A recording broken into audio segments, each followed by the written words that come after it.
6:15 now. Did you get stuck in any of this stuff over the past few days? I was slipping and sliding a little at one point a few nights ago. When was Right. that snow? It's all kind of going together. What about you? A little bit? No, lucky so far, but coming in today from the east side, it was pretty dicey, Betsy Kling. Yeah, you get that lake snow, and it's a visibility issue that then can compound once we start to get some accumulation on the road. So it's visibility first. When you can't see, that's obviously a very big problem. And then after that, once that snow starts to accumulate, even a fluffy snow can cause some big problems. Tonight, temperatures are going to be dropping quickly, all right? So we're sitting in the 20s now. We're going to fade back into the teens. Tomorrow morning, we will have many inland areas that are near or below zero. Here in the city, I think we'll end up with temperatures that are in the single digits to near 10, especially those areas closer to the lake shore.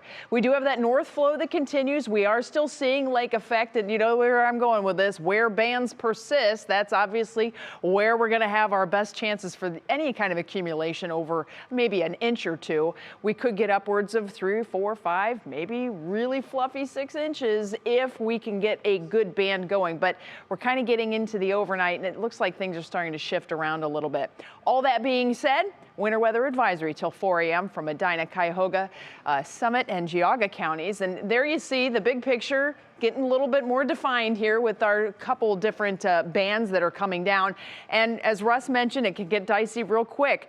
The lake effect snow bands are kind of interesting. If you have never had the treat, and I do say a treat kind of sarcastically, of driving on 90, especially east, and you go through multiple bands, you will go from sunshine to snow to sunshine to snow to sunshine to snow. It's the craziest thing. And those bands are only a couple miles wide at best sometimes. That can cause problems because you are not expecting that next band. And so when you see the roads starting to slow down like this, that is number one, a visibility issue, but number two, it's that anticipation or lack thereof of that next batch of snow. So we've got slow going now at 90 eastbound, east of the Euclid Spur, and then farther south, 77, 271 interchange in the Richfield area. So if you have friends or family trying to get down to Boston Mills or Brandywine for some ski club activities, that could get a little bit dicey too.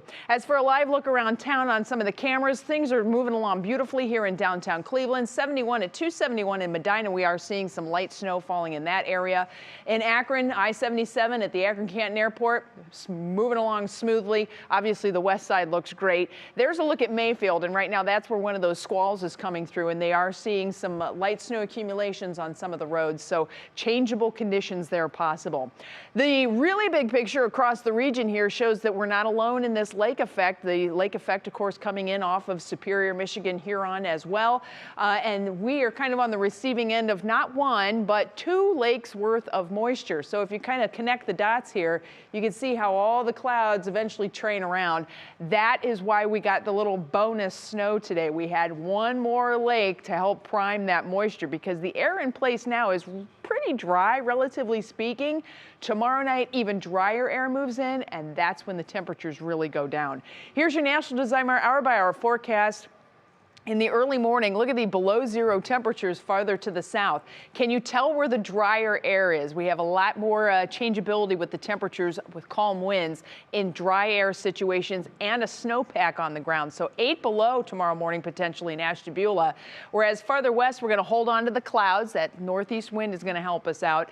And we also have just a little bit extra humidity there. Then once we get into the afternoon, I think we're going to get to see some sunshine, everybody. So it does look like we will have some improving conditions. But boy, tomorrow night, dry air in place, calming winds. We are talking about some cold temperatures. And by the way, there's a look at where we have the best chance to have that snow. It's going to be a fluffy few inches, and it's going to be where those snow bands hold on.